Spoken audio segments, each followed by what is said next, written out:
नमस्कार।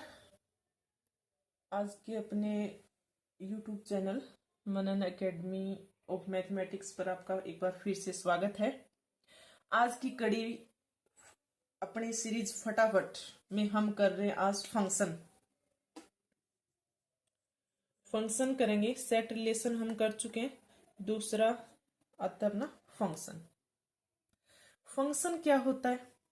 फंक्शन के लिए सबसे पहले डेफिनेशन अगर हम देखें तो क्या होगी कि कोई भी दो सेट, ए सेट है, उस पे कोई मैपिंग अप्लाई करते हम तो उसकी हमें इमेज मिलती है जिसको हमने सेट पी का नाम दिया। वो किस टाइप से डिफाइन होना चाहिए, उसके फंक्शन के रूल होते हैं अपने पास। वो रूल देखो क्या होगा कि एक का जो भी एलिमेंट है उस पे एफ अप्लाई करने के बाद आगे हमें यूनिक इमेज मिलनी चाहिए, यूनिक सिंगल इमेज मिलनी चाहिए। जैसे कोई भी ए एलिमेंट है ए का, तो उसकी एक सिंगल इमेज, ए की इमेज होगी जो भी होगी बी, यानी सी बिलोंग्स टू बी है तो वो ए की अगर इमेज बी भी है और सी भी है, दोनों इमेज होते हैं, तो इसका मतलब ये फंक्शन नहीं है, ये सिर्फ और सिर्फ क्या है, रिलेशन है। क्लियर है। तो फंक्शन में क्या होता है अपने पास, एक तो ए का एलिमेंट, कोई भी एलिमेंट फ्री नहीं होना चाहिए, सभी एलिमेंट की इमेज होनी चाहिए और वो इमेज क्या होनी चाहिए, यूनिक।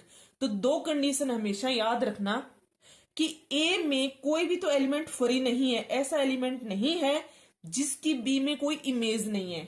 दूसरा, जिसकी इमेज है वो आगे इमेज क्या है, यूनिक है, तो हम उसको क्या कहेंगे कि वो एक फंक्शन है। क्लियर है। इसको इस टाइप से भी डिनोट करते हैं mapping f A to B. Clear है। इसमें पिक्टोरियल रिप्रेजेंटेशन करते हैं तो वो कैसे होती है कि अपने पास ये एलिमेंट है, यहां पे ए के एलिमेंट है, ये बी है, ठीक है, बी में बी एलिमेंट है, तो ए के हर एक एलिमेंट की इमेज होनी चाहिए, हर एक एलिमेंट की है तो यानी कि सबकी इमेज। कोई भी ऐसा एलिमेंट ना हो जिसकी दो इमेज। अगर मैंने इसको ये बना दिया तो इसका मतलब ये फंक्शन नहीं है। ये फंक्शन कब बनेगा, जिसमें अगर इसकी सिर्फ एक ही इमेज हो, चाहे बी है या सी है, कुछ भी है। क्लियर है। दूसरा, अगर मैंने यहां पे एक एलिमेंट फ्री भी छोड़ दिया, कोई भी एलिमेंट यहां पे फ्री बैठा है जिसकी इमेज नहीं है, तो भी फंक्शन नहीं होगा। क्लियर है। कुछ ग्राफ बनाती हूं मैं, तो उसमें आपको पता चल जाएगा कौन सा फंक्शन है और कौन सा नहीं। क्वेश्चन भी आ सकता है इस टाइप से, क्योंकि इसमें ज्यादा डिफिकल्ट क्वेश्चन नहीं आते, आसान क्वेश्चन ही बनते हैं। तो आपको ये बताना है कि ये फंक्शन है या नहीं। इसमें आपको ये बताना है कि ये फंक्शन है या नहीं।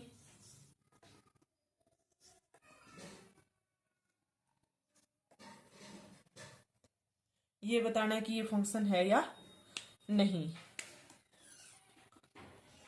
ये बताना है कि ये फंक्शन है या नहीं। तो हम इसमें अगर चेक करें तो यहां से साफ साफ पता लगेगा हमें कि दो कंडीशन, सिर्फ दो कंडीशन याद रखना कि ए का कोई भी एलिमेंट फ्री नहीं होना चाहिए, आगे इमेज होनी चाहिए। दूसरा, उसकी इमेज है वो क्या होनी चाहिए, यूनिक होनी चाहिए, दो इमेज नहीं होनी चाहिए किसी एक की। एक की दो नहीं होनी चाहिए, दो की एक हो सकती है। तो यहां पे अपने तीन एलिमेंट है, तीनों की इमेज है, आगे आगे एरो बन रहा है ना तीनों का, पहली कंडीशन फुलफिल होगी। दूसरी कंडीशन में क्या कहता है कि एक एलिमेंट की एक ही इमेज होनी चाहिए, दो इमेज नहीं हो सकती।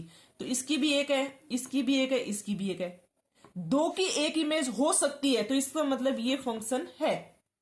यहां पे एक की इमेज है, एक एक इमेज तो है, बट ये एलिमेंट फ्री बैठा है यहां पे, इसकी कोई इमेज नहीं है, तो इसका मतलब ये फंक्शन नहीं है। यहां पे इसकी इमेज है, इसकी भी है, ये क्या, इसकी तो दो इमेज बन गई और इसकी भी इमेज है, तो इसके कारण ये फंक्शन नहीं होगा। ये फंक्शन होगा क्योंकि एक की एक इमेज है। क्लियर है। सबसे अच्छी बात, फंक्शन में यहां पे अपने पास 1 1 on 2 नहीं है। 1 1 on 2 होता है, उसके कुछ टिपिकल क्वेश्चन बन जाते हैं, सिलेबस में 1 1 ऑन 2 नहीं गिवन है, सॉरी, हो सकता है क्योंकि नेक्स्ट पार्ट और भी देखा है इसमें फंक्शन में, तो उसमें मैंने चेक नहीं किया, चेक करूंगी फिर बताऊंगी। बट इसमें जो सेकंड टॉपिक देखा है सेट के बाद रिलेशन फंक्शन, उसमें नहीं था 1 1 में भी हो सकता है। एक टॉपिक और भी है लास्ट में, मैंने एक बार देखा था रिलेशन फंक्शन का। तो चलो जो से भी होगा करेंगे। तो सबसे पहले हमने फंक्शन देखा कि क्या होगा कि ए के हर एक एलिमेंट की आगे यूनिक इमेज होगी, तो उसको हम क्या कहेंगे, फंक्शन ए टू बी है। अब उसके बाद पिक्टोरियल रिप्रेजेंटेशन कर लिया अपने। अब आते हैं डोमेन, कोडोमेन और रेंज। कुछ स्पेसिफिक फंक्शन दे रखे हैं, उनकी डोमेन, कोडोमेन, रेंज बतानी है अपने को, ठीक है। डोमेन क्या होता है, सबसे पहले ए के एलिमेंट, अगर अपने पास फंक्शन ए टू बी ये डिफाइन कर रखा है, तो ए के जो एलिमेंट है ना वो क्या होंगे, डोमेन होंगे। बी के जो सारे के सारे एलिमेंट होंगे ना वो सारे क्या होंगे, कोडोमेन होगी। और ए के एलिमेंट की जो बी में इमेज है वो क्या होगी, रेंज होगी। जैसे मैंने आपको पीछे एक क्वेश्चन बताया था कि सॉरी 1 2 3 ये ले लिया, यहां पे ए बी सी डी ले लिया, ठीक है। तो ये अपने पास इस टाइप से फंक्शन डिफाइन किया हुआ है, मैपिंग एफ डिफाइन कर रखी है। तो इसमें अगर डोमेन लिखे ना तो डोमेन क्या होगी इसकी, ए के एलिमेंट सारे यानी कि 1 2 3। कोडोमेन क्या होगी, कोडोमेन क्या होगी, बी के सारे एलिमेंट ए बी सी। अब रेंज क्या होगी, रेंज में वो एलिमेंट आएंगे जो ए से कनेक्टेड है। डोमेन में तो बी के सारे एलिमेंट आएंगे, रेंज में क्या आएगा, जो ए से कनेक्ट है। तो ए से कनेक्ट क्या है, ए है, बी है और डी है। तो ए बी, सॉरी इसमें डी भी आएगा, ए बी और डी ये अपने पास क्या होंगे, रेंज होंगी इसकी। क्लियर है, तीनों का समझ आ गया होगा। अब कुछ स्पेसिफिक फंक्शन भी दे रखे हैं जिनके हमें रेंज और डोमेन निकालनी है। उससे पहले एक टॉपिक है अपने पास, क्या है, real valued function. Real valued function क्या होता है, real valued function, real valued function name से जैसा आपको पता चल रहा है वैसे ही होता है, कुछ भी नहीं है ज्यादा इसमें। कि कोई भी फंक्शन एफ है, अगर उसकी डोमेन, प्रांत और प्रीसर, रेंज, ये प्रांत है ये प्रीसर है, डोमेन और रेंज अगर रियल वैल्यू है दोनों, कोई भी फंक्शन की डोमेन और रेंज अगर रियल वैल्यू है तो हम क्या कहते हैं, उस फंक्शन को रियल वैल्यूड फंक्शन कहते हैं। जैसे कोई भी पोलिनोमियल है एक्स स्क्र प्लस 2, ठीक है, एक्स स्क्र माइनस 2 है, ठीक है, ये पोलिनोमियल है। तो इसमें अपने पास इसकी अपन रेंज और डोमेन निकालेंगे तो सारी क्या आएंगी, रियल आएंगी। तो ये अपने पास क्या हो गया, रियल वैल्यूड फंक्शन हो गया, ठीक है। मतलब इमेजिनरी नहीं आना चाहिए, रियल में तो सब कुछ आ जाता है। क्लियर है, तो ये अपने पास क्या हो गया, रियल वैल्यूड फंक्शन। अब जिनके हमें डोमेन और रेंज देखनी है ना, वो कुछ फंक्शन दे रखे हैं। क्या फंक्शन है, सबसे पहले है कांस्टेंट।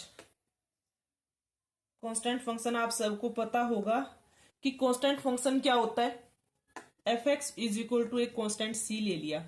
अगर इसका ग्राफ देखें तो ग्राफ कैसे बनेगा, ये एक्स एक्सिस है, ये वाई एक्सिस है। तो एक्स की चाहे कुछ भी वैल्यू पुट करें हम, हमारे पास हमेशा क्या रहेगा, वो कांस्टेंट ही रहेगा। एक्स 0 पुट किया तो भी वो सी आएगा, 1 पुट किया तो भी वो सी आएगा। ये सारा हमेशा इस टाइप से एक लाइन बनेगी। तो f x is equal to c का अपने पास ये इस टाइप से ग्राफ होता है। तो इसमें क्या होता है, सबसे पहले मैं आपको बता दूं कि डोमेन और रेंज आपको निकालनी कैसे है। डोमेन क्या होती है कि एक्स की पॉसिबल वैल्यू जो हम उस फंक्शन में पुट कर सकते हैं, पुट करने के बाद फंक्शन डिफाइन रहता हो, नोट डिफाइन ना होता हो। जैसे एग्जांपल लू मैं कि मैंने फंक्शन एफ एक्स लिया और 1/x प्लस 2 लिया, तो इसमें मैं एक्स की क्या क्या वैल्यू पुट कर सकती हूं जिसके लिए फंक्शन हमेशा डिफाइन होगा, या इनडिटरमिनेट फॉर्म नहीं बनेगी। कब बनती है, जब नीचे 0 बनता है तो बनती है इन्फिनिटी। तो नीचे जीरो नहीं बनना चाहिए, इसका मतलब x की वैल्यू -2 नहीं हो सकती, बाकी सब कुछ हो सकता है इसमें। तो इसका मतलब डोमेन तो क्या होगा, जो x की वैल्यू हम उसमें पुट कर सकते हैं, तो वो तो होती है डोमेन।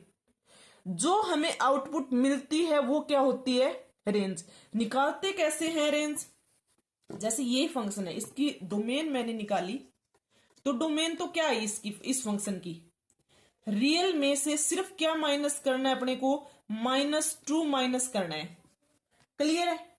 अगर इसकी रेंज निकालनी है तो इस फंक्शन को मैं किसी y के इक्वल ले लेती हूं, क्रॉस मल्टीप्लाई करेंगे तो yx + 2y = 1। तो मुझे अब फंक्शन किस में बनाना है, x = y में बनाना है। तो yx को इस साइड रखा, ये 1 - 2y बना, यहां पे x = 1 - 2y/y। अब यहां पे अब ये देखना है कि y की क्या वैल्यू पुट कर सकते हैं और क्या वैल्यू पुट नहीं कर सकते, वो अपने पास क्या होगी, रेंज होगी।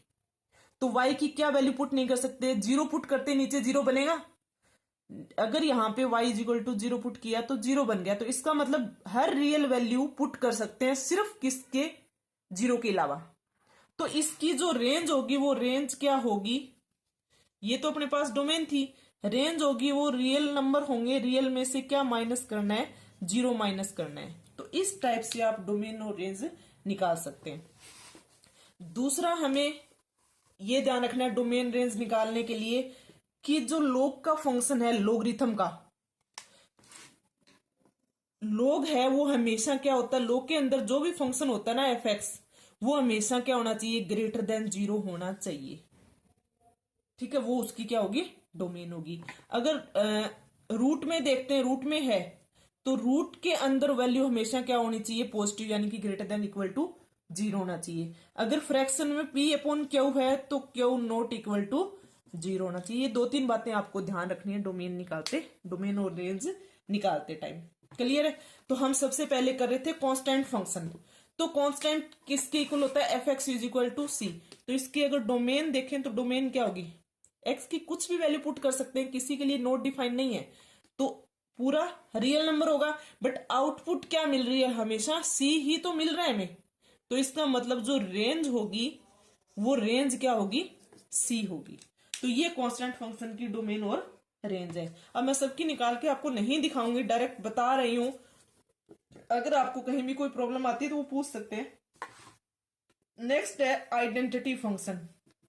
जो फंक्शन बता रखे हैं सिलेबस में वही करवा रही हूं मैं।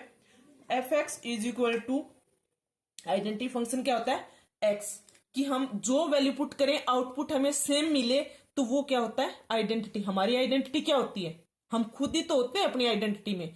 तो ये यहाँ पे फंक्शन में होता है कि हमेशा जो वैल्यू हम यहाँ पे पुट करेंगे वही हमें आउटपुट मिलेगी अपने पास, वो क्या होता है, आइडेंटिटी फंक्शन। आइडेंटिटी फंक्शन का ग्राफ हमेशा ऐसे बनता है, x1 पुट किया 1, 2 पुट किया 2, 3 पुट किया 3, 0 पुट किया 0, माइनस पुट किया -1, इस टाइप से बनता है।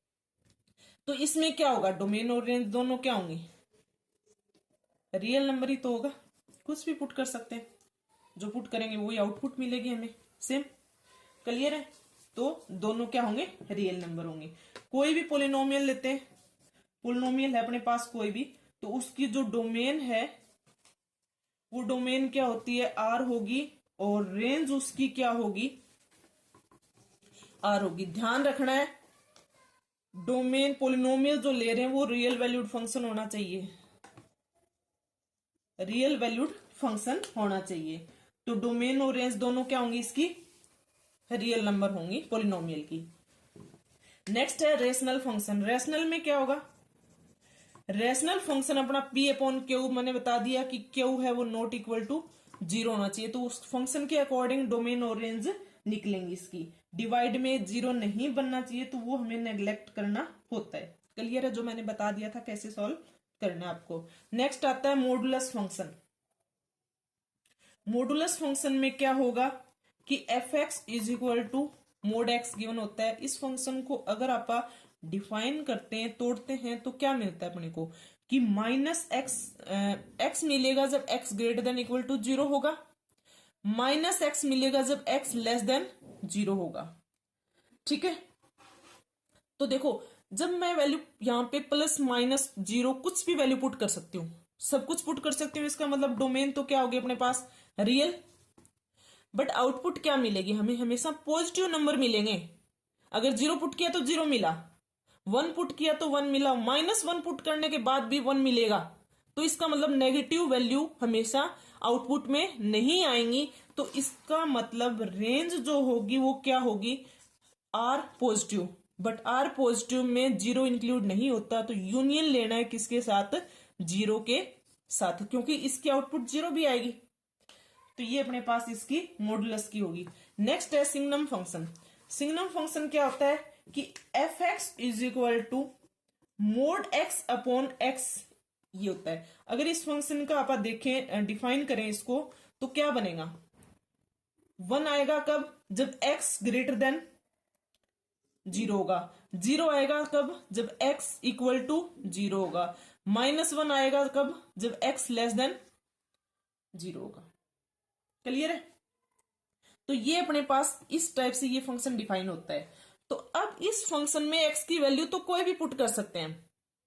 क्लियर है कि एक्स की वैल्यू तो कुछ भी पुट कर सकते हैं, बट आउटपुट हमें क्या मिल रही है, तो डोमेन तो इसकी क्या होगी, डोमेन तो रियल आर होगी। बट अगर रेंज निकालें तो रेंज क्या आएगी, आउटपुट हमें वन जीरो माइनस वन ही मिलेगी। कैसे, जैसे मोड एक्स है, अगर मैंने एक्स ग्रेटर देन पुट किया, पॉजिटिव पुट करेंगे मिलेगा तो हमेशा पॉजिटिव ही। तो एक्स अपॉन एक्स कट के क्या आ गया, वन। जीरो पुट करते ही जीरो बनेगा। लेस देन जीरो पुट किया, अगर नेगेटिव पुट कर रही हूं तो माइनस एक्स लेना पड़ेगा, माइनस माइनस पॉजिटिव बनाएगा, तो इसका मतलब क्या आएगा, माइनस वन। क्लियर है, तो ये अपने पास डोमेन और रेंज होंगी। इसकी रेंज में वन जीरो और माइनस वन ही आता है, ये ध्यान रखना। तो ये सिग्नम फंक्शन था। नेक्स्ट अपने पास दे रखा है एक्सपोनेंशियल फंक्शन। एक्सपोनेंशियल फंक्शन में a raise to power e x, two की पावर एक्स, फाइव की पावर माइनस एक्स, इस टाइप के फंक्शन आते हैं। तो इसकी डोमेन जो होती है वो क्या है, रियल होती है, और रेंज क्या होती है, आर पॉजिटिव होती है, ये आपको ध्यान रखनी है। नेक्स्ट आता है लोगरिथम। लोगरिथम में क्या होता है, लॉग एक्स, लोगरिथम फंक्शन है लॉग एक्स। लॉग एक्स की अगर डोमेन देखें तो आर पॉजिटिव, क्योंकि लॉग में कभी भी कोई वैल्यू नेगेटिव नहीं आती, और रेंज क्या होगी, आर आएगी, कुछ भी आउटपुट आ सकती है। नेक्स्ट है greatest integer function. Greatest integer function क्या होता है कि f x is equal to, ऐसे ब्रैकेट में होता है कि इसमें अगर हम कोई भी वैल्यू पुट करते हैं, जैसे वन पुट किया तो रिजल्ट हमें वन ही मिला। अगर मैंने 1.5 पुट किया तो भी मुझे क्या मिलेगा, वन मिलेगा। अगर 2.3 पुट किया तो मुझे टू मिला, टू पुट किया तो भी मुझे क्या मिला, टू। तो मतलब अगर डेसिमल नंबर पुट करते हैं तो हमें उससे जो डेसिमल उससे पीछे वाला नंबर हमें क्या मिलता है, यहाँ पे आउटपुट में मिलता है। तो इसका मतलब पुट तो कुछ भी कर सकते हैं, कोई भी वैल्यू आप पुट कर सकते हो। तो यानी कि डोमेन तो क्या होगी, आर, और रेंज क्या होगी इसकी, सिर्फ हमें इंटीजर ही मिल रहे हैं, तो यानी कि रेंज क्या होगी, जेड इंटीजर होगी। क्लियर है, ये ग्रेटेस्ट इंटीजर फंक्शन था।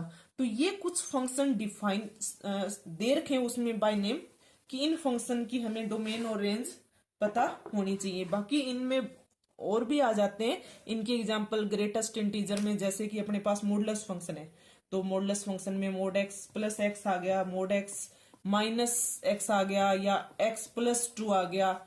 ये इस टाइप से भी आ सकते हैं, बट अगर आपको इनकी पता है तो ये निकाल सकते हो आप, ज्यादा मुश्किल नहीं बनता फिर ये। तो ये अपने पास कुछ फंक्शन थे डिफाइन।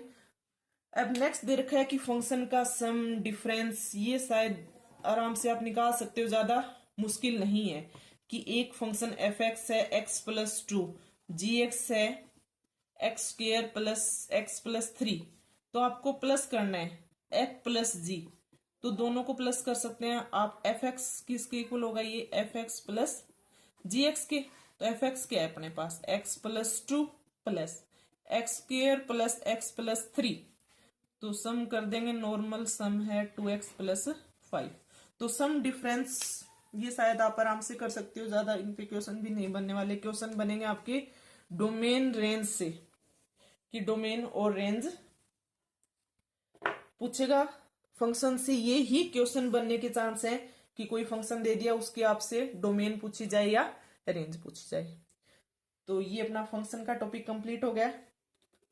नेक्स्ट कल करेंगे, नेक्स्ट टॉपिक के साथ मिलते हैं। अगर आपको वीडियो अच्छी लगी हो तो वीडियो को शेयर करें, लाइक करें। अगर आपने चैनल को सब्सक्राइब नहीं किया है तो चैनल को सब्सक्राइब करें। धन्यवाद।